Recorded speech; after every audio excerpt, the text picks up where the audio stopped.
Hi, everybody. Welcome to the UEA Nursing Podcast. My name is Joe Ellis-Gage, and today we have a Meet the Lecturer episode with Marie. Hi, Marie. Hi Joe. So, Marie, these are just short, sort of informal chats where we get to know some of the lecturers on the nursing programs. So students can watch them and find out who their lecturer is, who their advisor is, whatever. Yeah. So, really briefly, tell us who you are and what you do here. So my name's Marie O'Donovan, and I'm a young child and young person nursing lecturer. Yeah, it's a nice mouthful. I know. CYP nursing CYP. lecturer. I much prefer that. Yeah, and you teach currently on the BSc and on the Masters program. I do, yeah. And then you'll also be seen by the other fields on different sessions, different lectures, and kind of crossing over. Yeah. Good. Okay. Well, what we tend to do is start with right at the beginning and how you kind of got to this point of being a lecturer here. Yeah. We think about how did you actually get into nursing it in the first place? So did you always want to be a nurse? How did you end up doing it? Yeah, well, I didn't actually want to be a nurse, if I'm honest. Yeah, me neither. When I was I don't really remember what I wanted to be when I was a kid, but when I was older, I kind of thought, I knew I wanted to work with children. I quite like the idea of working with kids. I also really like animals. So I did some work experience at a vet's and realised as much as I love animals, I don't like cats that scratch and bite. It's a bit like children, actually. And so I kind of explored that, and then I explored teaching, and my mum was the one who was like, you should be a nurse. And of course I was like 17 going, I'm not going to do what my mum says. Yeah. So, and she kept pushing and pushing, and we had moved here when I was like 16 from Leeds. Okay. So it was a big change for me, and I was a bit anti everything in life. And so I was definitely anti doing what my mum said. But she booked us onto an open day at UEA. Oh, okay. Back in, it was like 98, 99, so when we were at Helston. Yeah. And I remember going over there, and at that point, I didn't really know whether I didn't really know anything about nursing, if I'm honest. I didn't know that there was 4 branches. So they introduced that, and I sat there and they said things like, we take 100 adult students, we take 10 out of the 200 children nursing applications. And because I was still a bit, wanting to spite my mum, I was like, right, well, it is interesting, but I'm only going to do children's nursing because that's the hardest one to get into. And so I applied here and a couple of other unis and did the application, was like, actually, I do really want to do this. The more I found out about it, the more I was like, actually, maybe my mum was right. And she was. I got an unconditional offer at UEA, so this is where I came, and it was a great experience, and that was the bit that's enhanced and started my career. And that's how you ended up there. So your mum was right. My mum was right. Sometimes parents can be right. Well, if they say enough things in a day, eventually they'll be right on some of them. I know. It just happened to be your whole life choice that she was right on. Yeah, I mean, she did know me best, so and she was absolutely right. I love nursing, and nursing is a big part of my life. But I always think it's interesting to see why and how people get into nursing. Yeah. Because if you're someone who knows nursing's for me, like I'm going to do it from when I'm a little kid, it's fairly straightforward because you follow that pathway in. But if you're someone who's teenage or early 20s or even an older student who then goes, I don't really know what I want to do. Maybe I want to do nursing. Like that's okay as well. Like you don't have to have been brought up to always want to be a nurse to get into it. Yeah, and definitely, I think sometimes people influence you. So when I was doing my 3 years at university, I had really good mentors, and I also had some not very good mentors in practice. And when I came out of a practice area where I thought that mentor I just didn't like the way they did things. I didn't like the way they spoke to me. And I thought maybe nursing isn't for me. But actually then I'd have another placement. And actually the mentor was amazing and really supportive and really listened and was really engaged with my learning. And I remember coming away thinking, actually, no, I do want to be a nurse. And so it makes you realise how much the impact other people do have on your choices in life. And actually you need to think, what do I want? And don't let other people influence that, especially in a negative way. Because I think there was one specific mentor I had during my 3 years that I still remember today. She wasn't necessarily that nice of a person. And you come across these people in all walks of life. So, you have to learn to work with people. But she did definitely impact me as a 22-year-old who thought maybe this isn't for me. But actually, I was rescued then by another mentor that was like, no, this is for you. Yeah. And the students do need to understand there will be hard placements. Yeah. There will be supervisors, mentors that you don't get on with as well. Yeah, But that's not definitely. the end of it. And that's not nursing. Yeah. That's, your mentor doesn't dictate your nursing journey. Yeah. No, that's true. I had a student when I was a student. I had my first shift on a department once, and I arrived, and my allocated people weren't on for that shift. So I had to find someone for me to work with, and they turned to someone and said, "This is Joe. He's one of the students on his first day. Can he work with you for the day?" And the nurse went, "No." Oh no! And that was it. And they walked off. I want the ground to swallow me now. So they found me someone else. And Please work with I did me. 2 placements in this place. And when I went back for my second placement in the same area, that was my allocated person. So I was like, oh no, here we go. But it all turned out all right. Like, there were many other people that were more engaged. Exactly. I think that's the thing. There are so many different personalities and people that you're going to meet in nursing that you have to kind of adapt. And yeah. And I don't think you get away with that. People saying that these days. no, you definitely wouldn't get away with that. We wouldn't allow that. No. And did you enjoy your training? I did actually. I enjoyed the placement. So obviously I was at UEA, and the key kind of moments for me was the move. So I'd started my training in 2000, and so my first placement was at the old Children's Hospital. Yeah. And then in the second year, we moved up to the current NNN. Because we were second years, we were deemed competent to be transfer people. So we spent a lot of time transferring patients.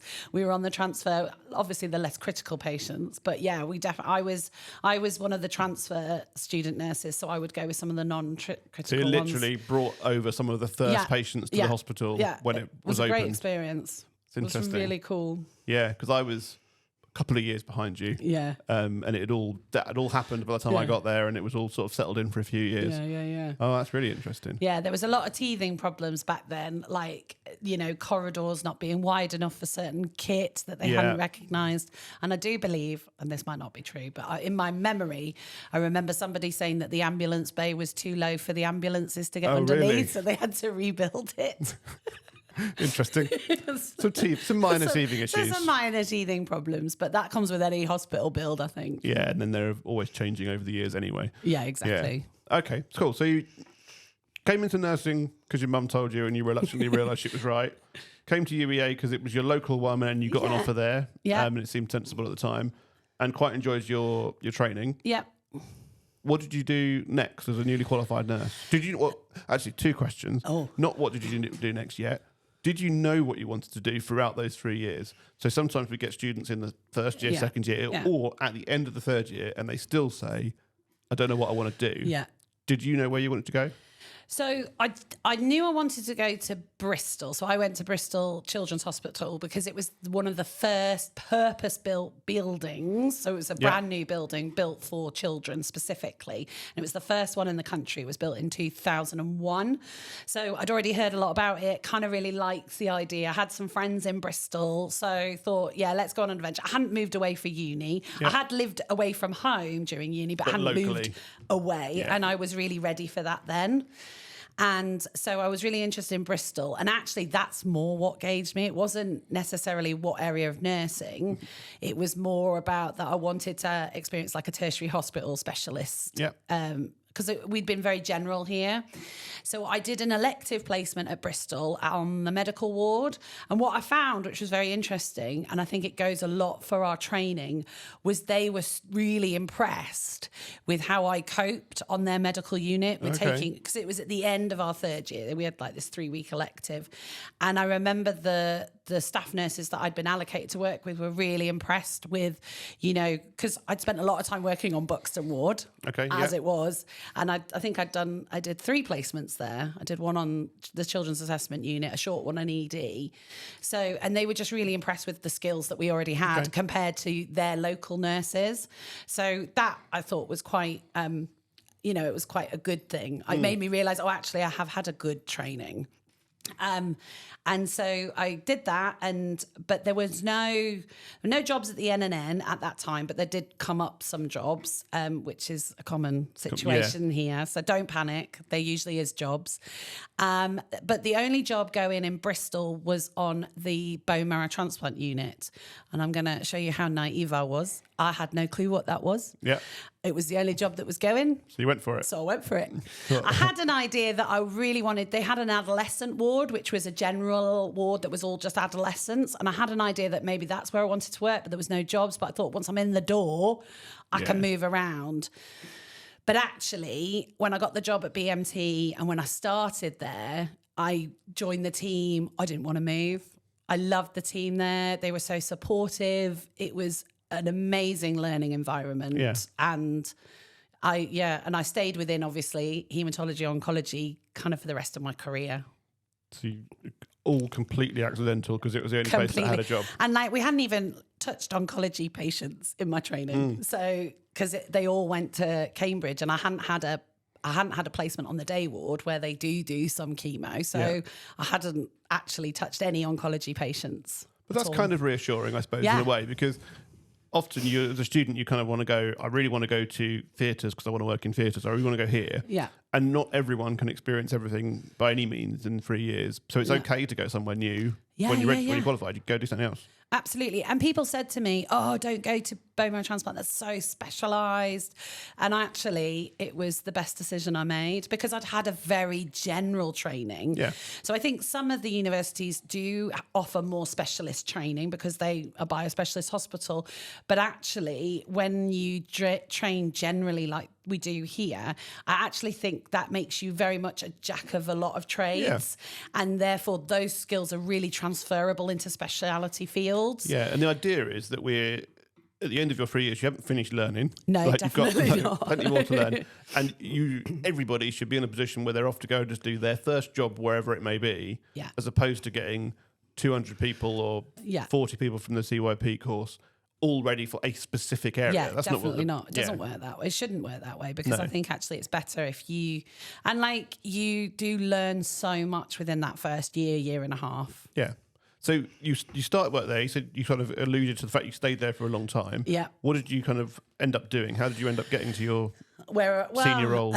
So it was a really convoluted kind of way. So I did my preceptorship there, and then actually I took a career break. And travelled to New Zealand and worked there it was just under 2 years. So originally I was only going for a year and then I actually extended it while I was out. And what was good about taking a career break is it meant I had a job to come back to. Mm-hmm. And that's something that isn't necessarily widely publicised within a lot of trusts, but it is definitely available that you can take a career break and it does impact where you might get redeployed to. It depends on the vacancies when you come back, but you are guaranteed a job within that trust. And so it enabled me to travel, but also be aware that I had a job when I got back. Oh, okay.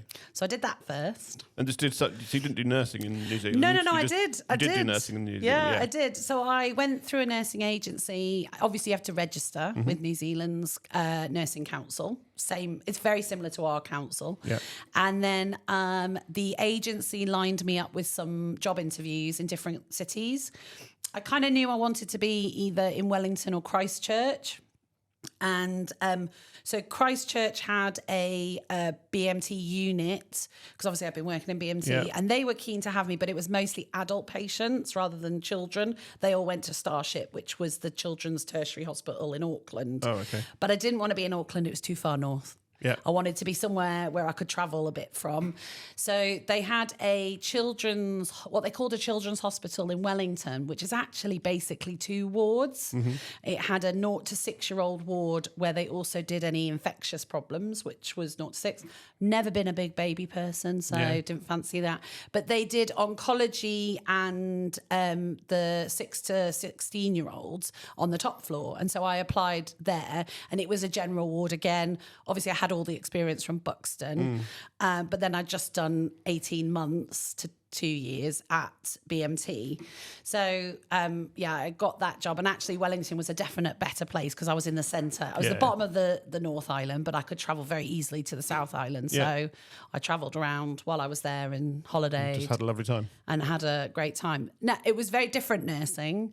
And I talk about this with my third years. You know, it's a very different NHS system over there. So, well, they don't have the NHS. They have a system where you have to pay for your GP, but you get free hospital care. So we would see a lot of children's conditions that you don't see in the UK per se. So we saw lots of bronchiectasis. We saw children with rheumatic fever. So lots of exacerbation of asthmas and lots of exacerbation of infected eczema. Because they're not getting stuff managed early in a GP. Exactly. And it escalates. And it escalates and needs admission. So it was really different, but a great learning experience again. Yeah. It's interesting way to see it, how it all works in somewhere else. Yeah, definitely. And makes you feel grateful about the NHS, really, because as a kid your parents never had to worry about just going to the GP and getting a prescription for your asthma or your eczema or antibiotics for your strep throat so you don't get rheumatic fever. Makes sense. Okay, so you came back, stayed back to Bristol. Back onto the bone marrow transplant unit, became a band 6 then, and worked as a band 6 on the unit for about 2 years till a secondment opportunity came up. So we had a general oncology paediatric ward. So they had a maternity leave, the manager went, and I thought, I don't know where my career's going. Don't know if I want to go into management. You know, a secondment is and this is good advice, secondment is the best form to try stuff out because you do it for a year and then if it's something that you love, you know that that's what you want to go and do.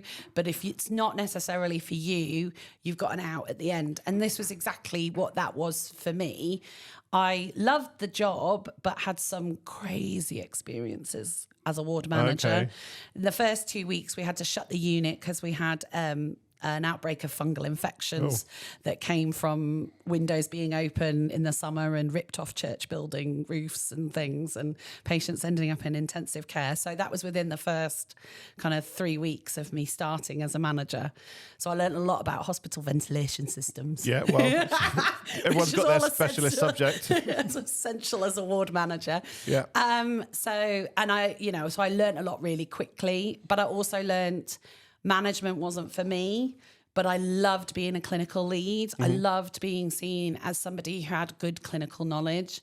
And that's what initially inspired me to start doing my master's as an advanced nurse practitioner. So that finishing that secondment and going back to being a band 6 on bone marrow transplant was the thing that made me think, I want to take this further. Actually, I want to, I felt very frustrated that in nursing, it felt like you could only go from being a ward nurse to management and further away from patient care.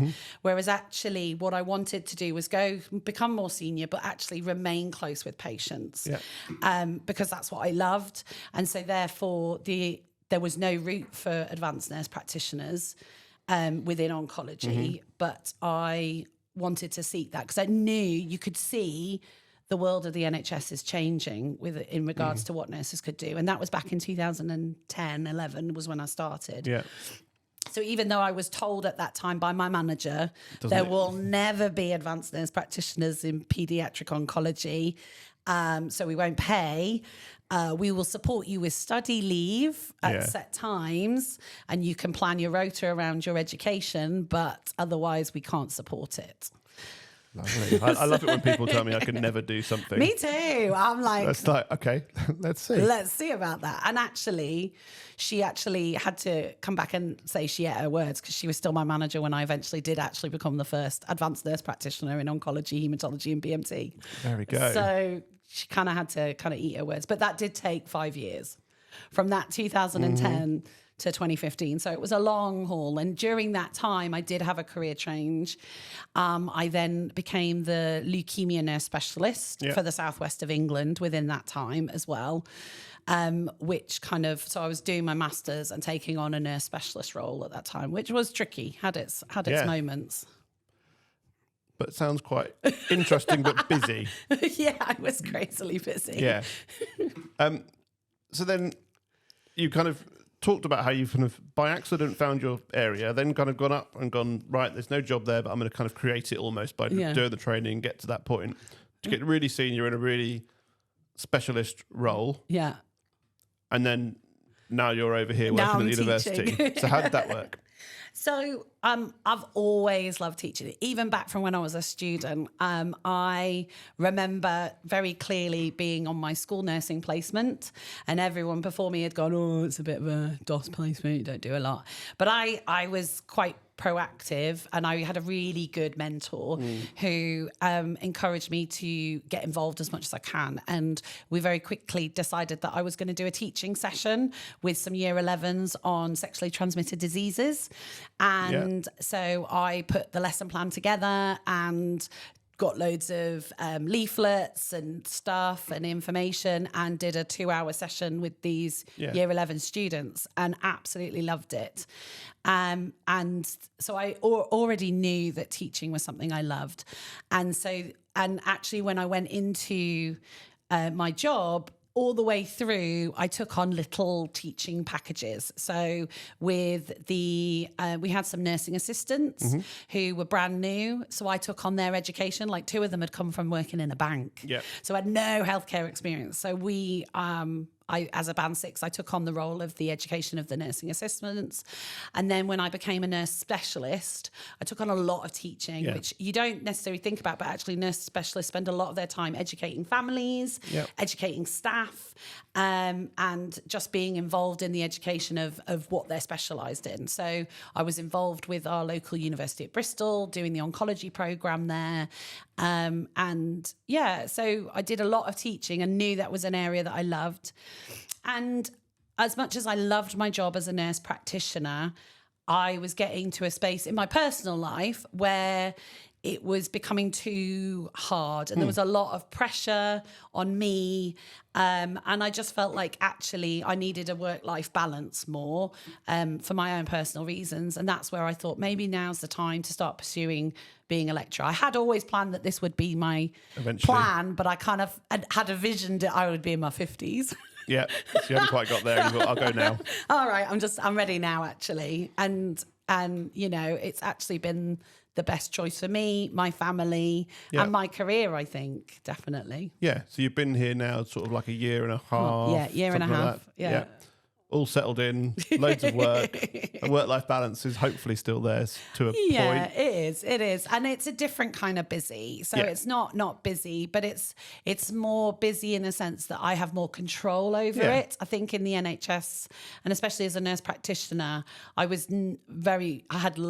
had very little control over my busyness. Yeah, Whereas this, I feel like, although it is busy and there are times of busyness, it is much more controllable. And if I'm organised, I can manage it better. Yeah. And what is it you like about working at the university? Well, I love the students, but that's really cliche. Oh, yeah, everyone says that. I know, I bet they do. We don't believe you. I know. No, we do believe you. It is primarily why people come, isn't it? Because they like teaching. And I think the thing is, I love inspiring students. I love sharing my experiences from my career, patient experiences, interesting, scary, and exciting. I also... I love patient care. So that's something that I thought, I'm going to really miss that. But I have definitely swapped patient care for student care. Yeah. And so I really love that. And I think that's why I think as nurses, we make really good lecturers, because I think we are passionate about patient care. And actually that makes us passionate about student care too. Yeah. Fantastic. All right. Well, I think we've kind of had a whistle-stop tour of your life and your career. Yeah. So... thank you very much for coming in and telling us all about it. Great. You're welcome, Joe. Good. Thank you very much for watching. Hopefully you found this interesting. If you did, hit like. You can subscribe to the channel so you get updates when there are new videos. You can add comments below if you've got questions for me or Marie. And explore the YouTube channel, or if you're listening to this as a podcast, the previous episodes on the podcast. Because there are loads on there, lots of different lecturers, and you can try and find out more about all of us. So thank you very much, and thanks again. Thank you. Cool. See you soon. Bye.